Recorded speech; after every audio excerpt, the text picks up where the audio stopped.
Ethan always believed his life was normal. He woke up for work, made simple food, paid his rent late, and tried not to think too hard about the strange future the world had become.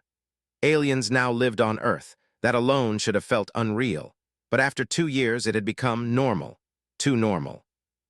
His roommate was proof of that. Her name was Zyra. She was not human. Her skin was soft blue like moonlight on water. Her eyes were silver and calm, always watching, always learning. She belonged to a warrior scientist race that had joined Earth after first contact. Their young were sent to live with humans, to study human life, culture, and emotion. That is how Zyra came to live in Ethan's small apartment. At first, they spoke little. Ethan was nervous around her. Zyra was quiet, polite, and curious in a way that felt deep and endless. She asked about things like hunger, sleep, fear, laughter, and family. Ethan answered as best as he could. Slowly, they became comfortable. They cooked together, they watched movies. She laughed at jokes that were not funny. He learned that she loved rain and hated loud music. Life felt strange but peaceful. Until the night of the bet. It was late, the power was out, the city was dark. Only candles lit the room. Zyra brought out a deck of human playing cards she had been studying. "Teach me this game," she said. Ethan smiled. "You sure I'm pretty good?" She tilted her head. "Then you should not fear losing." They played for hours. Ethan joked, teased, took risks. Zyra stayed quiet, too quiet. With every round, he lost. By the final game, his confidence was gone. His heart beat fast. He could not understand how she kept winning. He threw down his last card. And lost. Zyra looked at the cards, then at him. Slowly, she smiled. "You lost," she said. Ethan forced a laugh. "Looks that way, so what's my punishment?" She leaned forward slightly. Her silver eyes reflected the candlelight. "I choose a favor," she said. "A serious one." His smile faded. "Okay, like what? Cooking, cleaning, more card lessons?" She shook her head calmly. "You will teach me the human reproductive system." The words fell into the room like a dropped glass. Ethan froze. His face turned red, his breath caught in his chest. The candles flickered between them. That's not, Zyra, that's not something you just," he stammered. She watched him carefully.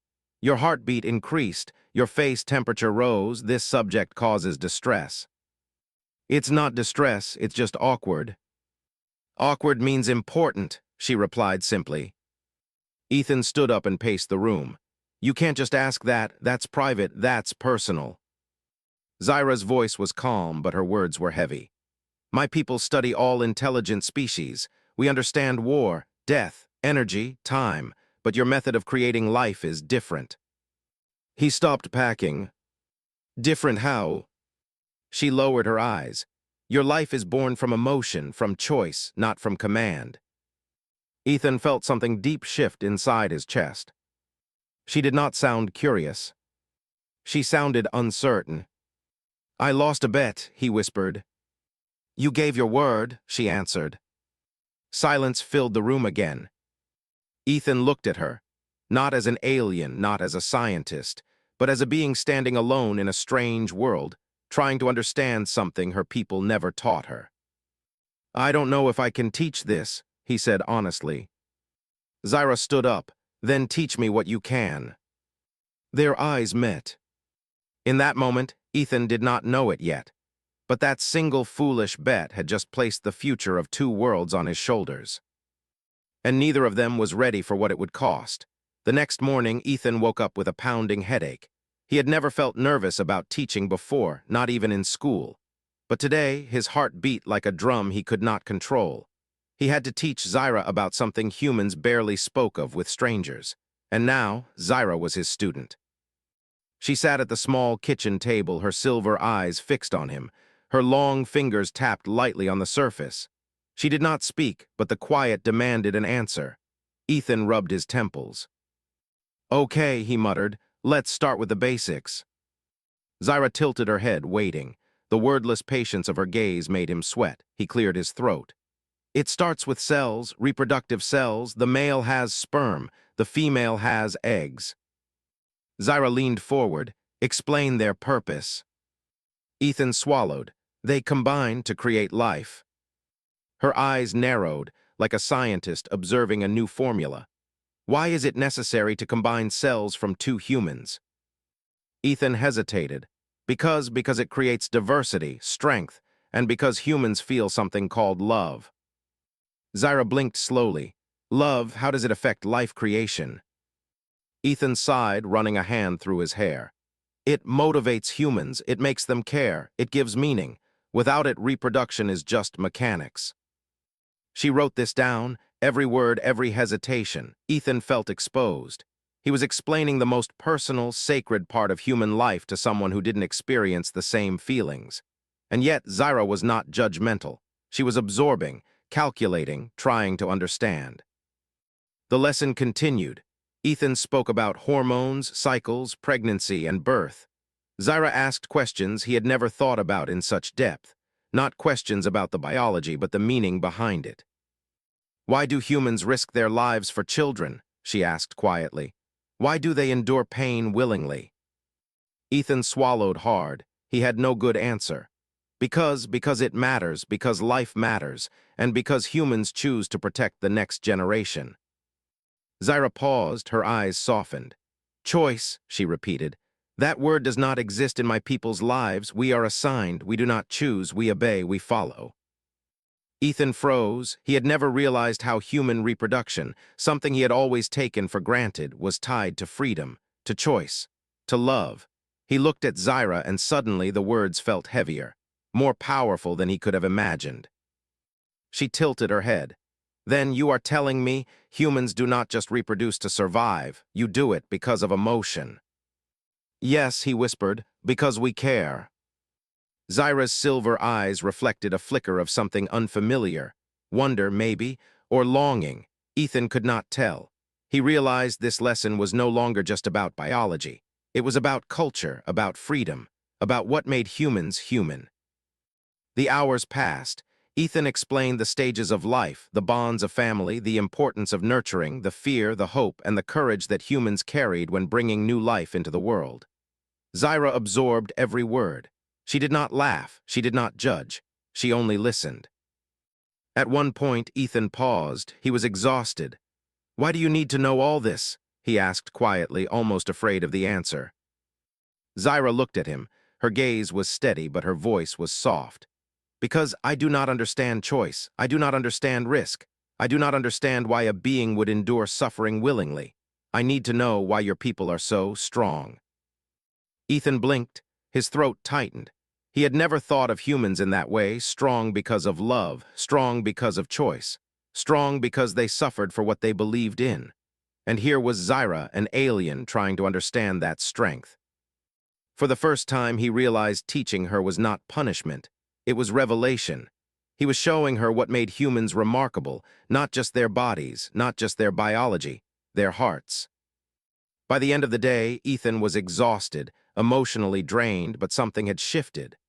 Zyra looked different, less like an alien observer, more like a student on the brink of understanding something profound. She was learning not just about human reproduction, but about human life itself. And Ethan felt a strange pride. For the first time, he understood that what he thought was simple, what he thought was ordinary, was extraordinary. And now, Zyra would carry that understanding back to her people. He didn't know if he was ready for what would come next. He only knew that this lesson, this bet, had changed everything. Ethan woke up that morning feeling uneasy. Zyra had been quiet since yesterday's lesson. Her silver eyes were distant, thoughtful. He knew she was processing everything he had said about human reproduction, about love, about choice. But there was something more, something he couldn't see yet. They sat together at the small kitchen table. Zyra sipped water carefully, like a human would when nervous. Ethan watched her. He wanted to ask the question that had been on his mind since she first mentioned the bet. Zyra, why do you need to learn this so badly? He asked finally. She didn't answer immediately. She stared at the table, her long fingers tracing invisible patterns. Then she lifted her gaze, and for the first time, Ethan saw a flicker of pain in her silver eyes. My people do not reproduce by choice, she said quietly. Her voice was soft but firm. We are assigned, controlled. Each life is planned before it begins. We do not experience love in the way humans do. We obey. Ethan felt a lump form in his throat. He had known her as a roommate, as a curious and intelligent friend, but never as someone carrying such heavy chains of duty. So, you want to understand freedom? He asked gently. Zyra nodded slowly. I was chosen to study humans to determine something important. Can love create life stronger than duty? Ethan froze. Her question was simple, yet it carried weight heavier than any human test or exam he had ever faced. Her people, the powerful, disciplined, almost perfect alien race, were asking a human to explain the strength of love. He looked at her and realized how small humans seemed compared to her people, and yet how powerful in ways they could not measure. Humans suffered, humans loved, humans fought and cried and still chose. That choice, the courage to decide even when it was risky, was strength Zyra could not understand without seeing it firsthand. I don't know if I can answer that, Ethan admitted. His voice was low. We humans make mistakes, we hurt, we fail, but we keep trying because we care, because we choose. Zyra listened intently. She tilted her head, processing his words. You endure for emotion. Yes, Ethan whispered. For love, for hope, for the people we care about, not because someone tells us to, but because we want to. Zyra's hands rested on the table. She looked almost fragile in that moment, though her body was strong and her mind brilliant. Ethan realized she had never been allowed to feel this way, not for herself, not for anyone. Every action in her life had been assigned, every choice dictated, every relationship predetermined. Then, Zyra said slowly, almost as if tasting the word, human life is stronger than my people's. Even with suffering, even with mistakes, you choose to endure. Ethan's throat tightened. He had never thought of humans like that. He had never seen his own life, the pain of losing friends, the heartbreak of family struggles, the risks he had taken to protect others, as something remarkable. And yet, Zyra saw it. Through alien eyes, she saw the essence of humanity. For hours, they spoke quietly, not about biology, but about life, about fear and hope, about protection and pain, about the courage to bring new life into a world filled with danger. Ethan realized he was not just teaching Zyra facts anymore. He was teaching her the soul of humanity. At one point, Zyra asked, her voice trembling slightly, then, is this why humans fight wars, suffer pain, endure loss, to protect choice?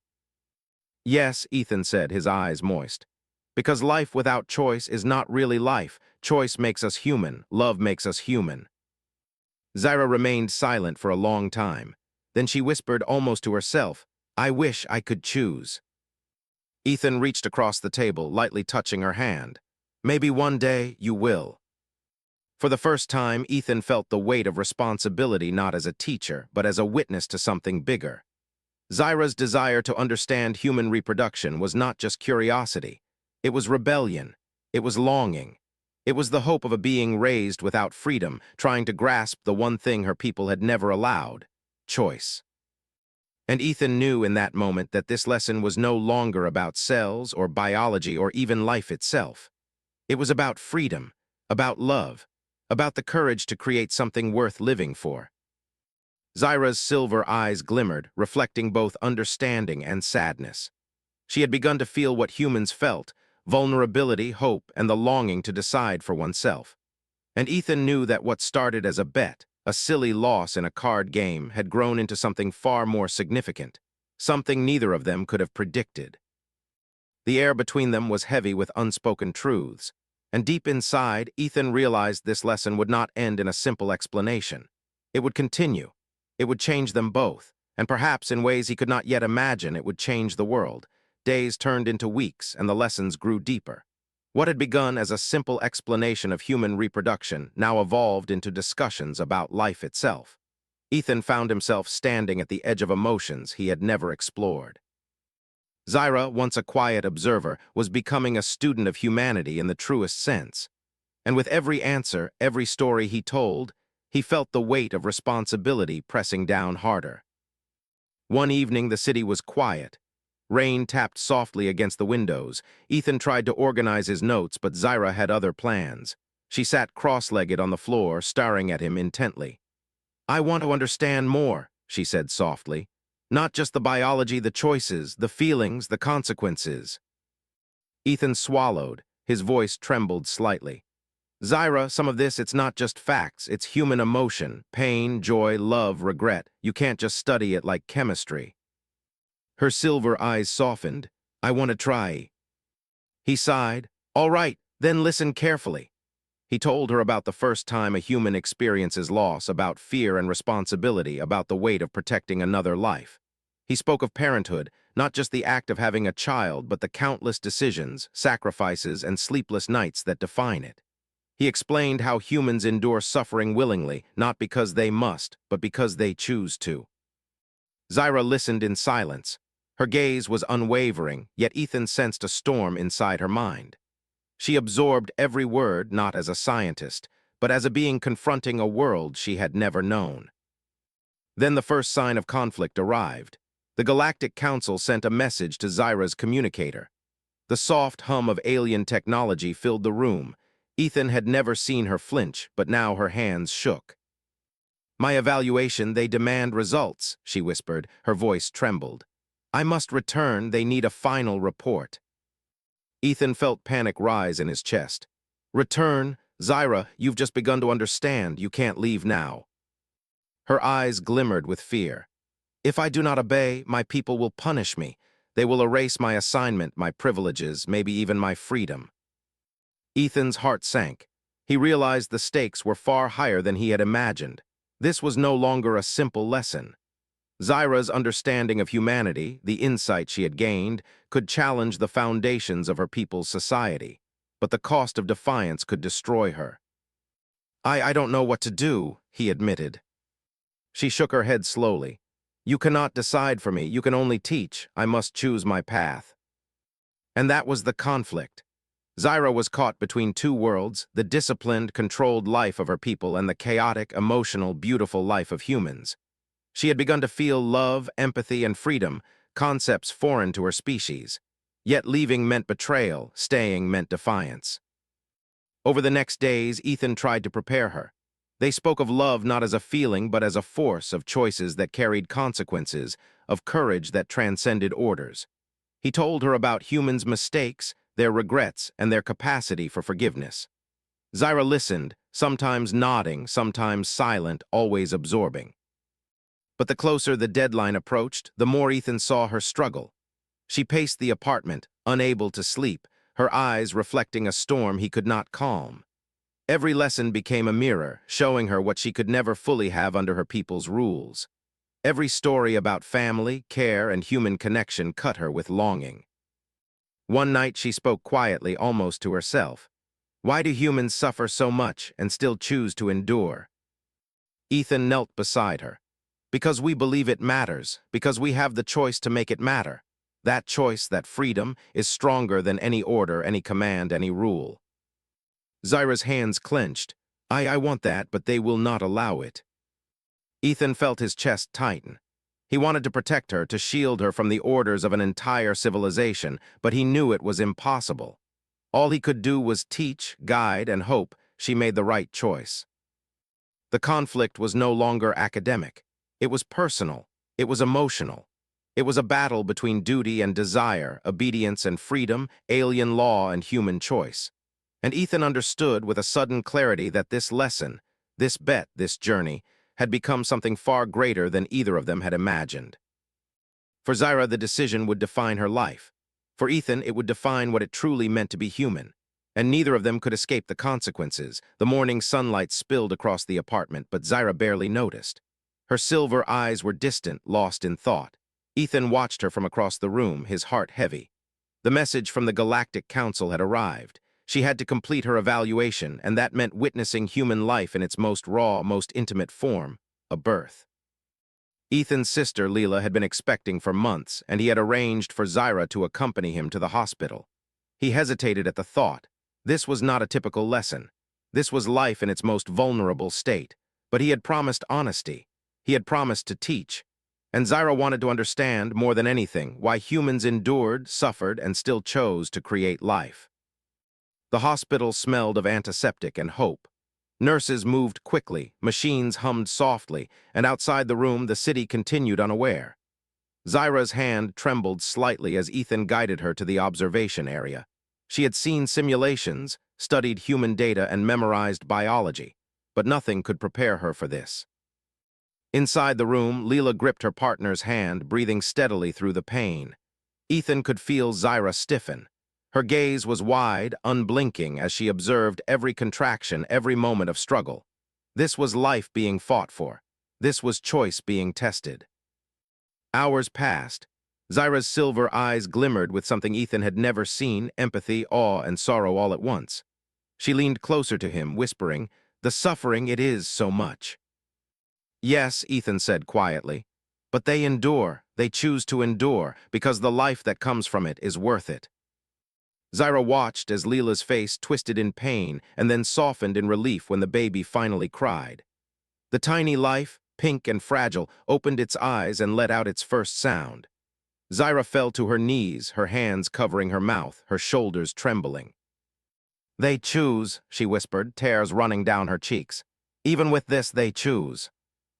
Ethan knelt beside her, resting a hand gently on her shoulder. "Yes, Zyra, that is what makes humans strong. Not the absence of pain, but the courage to face it, the choice to protect life, to love life, even when it hurts." Her entire body shook. Ethan realized that the rigid control she had always lived under, obedience, assignments, rules, could never have prepared her for the power of choice, for the weight of responsibility that humans bore willingly. Then the message arrived again, vibrating from her communicator. It was urgent. She had to return immediately. Her evaluation was now officially complete. If she stayed, she would be labeled a traitor, her life controlled by human ideas of freedom. If she left, she would abandon everything she had begun to understand. Zyra's hands clenched around the communicator. I cannot leave," she whispered almost to herself. "I cannot go back to being assigned. I cannot erase what I have learned, what I have felt." Ethan's heart ached. He wanted to shield her from the consequences, to take her away from the rules of her civilization. But he knew he could not. All he could do was stand beside her. "I will not tell you what to do," he said softly. "But I believe humans endure because we choose, and maybe you can choose too." Tears streamed down Zyra's face. She looked at the newborn, at Ethan, at the room filled with life and hope, and then she made her choice. "I will stay," she said quietly, her voice trembling but resolute. "I will not return, not to obey. I will choose for myself." Ethan felt a rush of emotion he could not name. Relief, pride, fear, hope, all tangled together. He took her hand gently. "Then you are human in the way that matters most," he said. The decision was monumental. Zyra had defied her people, defied rules, and embraced a choice she had never been allowed to make. She had witnessed humanity at its most vulnerable and strongest, and she had understood something her people never would. That strength comes from the courage to feel, to endure, and to choose. In that hospital room, surrounded by the first cries of new life, Zyra realized she was no longer just a student or an alien observer. She was a being capable of freedom, capable of love, capable of shaping her own destiny. And Ethan understood that his foolish bet, his nervous laughter, and his explanations had changed not just Zyra, but the course of her life forever. For the first time, he saw that teaching, witnessing, and sharing human life could be more powerful than any war, any discovery, any card game he had ever played. Because Zyra had chosen, and in choosing she had become something extraordinary. The days that followed were quiet but charged with tension. Zyra remained with Ethan, no longer just a student of biology, but a student of humanity itself. The lessons had shifted from science to life. She wanted to know everything: the courage, the hope, the fear, and the suffering that made humans strong. Ethan realized she had begun to understand far more than he could teach in words. She had begun to feel it. One afternoon, a message arrived from the Galactic Council. Their tone was severe. Zyra was expected to return immediately. Her presence on Earth was no longer optional. Failure to comply would be considered defiance. Ethan saw the weight of her people's authority settle on her shoulders, yet her silver eyes glimmered not with fear this time, but with something new: defiance. "You must decide," Ethan said gently, his voice quiet but firm. Their orders are clear, you can't avoid them. Zyra looked at him, her gaze was steady. I have already decided, she said, but the consequences, they will be severe. Ethan nodded, then we will face them together. The next day they went to the city square. Humans passed by, oblivious to the cosmic tension hanging in the air. Zyra's communicator vibrated relentlessly, a constant reminder of her looming duty. Yet she remained calm, standing beside Ethan, observing the people around her. She watched children laughing, parents comforting their young, strangers helping each other without question. Every action spoke of choice, of empathy, of freedom. Zyra's eyes glimmered with tears. This is what you call strength?" she asked softly. Yes, Ethan said. Not weapons, not orders, not strategy. Humanity survives because of love, because we endure for each other willingly, even when it hurts. Then Zyra did something Ethan had not expected. She activated her communicator and sent her final report, not the sterile, calculated data her people expected, but a message filled with emotion, truth, and understanding. Humans do not merely reproduce, her words echoed through the network of alien communication. They suffer, they choose, they love. Choice, not assignment, defines life. The human heart is strong because it dares to feel, to protect, and to create. I have witnessed it. I have learned. Let my people know love is more powerful than duty. Freedom is stronger than control. The silence that followed was profound. Ethan held his breath. They could retaliate. They could punish her. But the response he had not anticipated came instead. One by one, humans around them began to notice the strange alien signals. But instead of fear, there was curiosity. They approached, asking questions. They offered understanding. And slowly, quietly, humans stood beside Zyra, not with weapons, not with judgment, but with solidarity. Ethan felt a warmth spread through his chest. Humanity, in its small, chaotic, imperfect way, had answered. Their very existence, choiceful, emotional, enduring, was Zyra's shield. Their support, their belief in freedom, became a force the Galactic Council could not ignore. Zyra's hands shook. They stand with me," she whispered. Yes, Ethan said softly. This is what makes us human. When one is threatened, we protect each other. When life is at stake, we act. Not because we must, but because we choose to. The final decision from the Council came days later. Zyra's rebellion, once considered defiance, was accepted. Her report had changed the perception of her people. They began to question their rigid systems, to observe humans more closely, to understand the strength that comes from freedom, love, and choice. Zyra turned to Ethan. Her silver eyes reflected gratitude, relief, and something else, hope. You showed me what it means to be human," she said. Not through lessons alone, but through life itself. My people, they will never see it the same way again. Ethan smiled, tears threatening to fall. You learned it because you wanted to, you chose to understand, that's what matters. For the first time, Ethan realized the truth of something he had always taken for granted. Humanity's power was not in their weapons, their technology, or their numbers. It was in their hearts, in their courage to feel, to suffer, and to choose. That was what Zyra had learned. That was what she would take back to her people. And in that moment, standing in a city that was ordinary yet extraordinary, Ethan understood that one lost bet, one shared lesson, and one brave alien had created a ripple that could change the galaxy. Because sometimes, the answer to the universe's greatest questions comes not from force or knowledge, but from the courage to be human.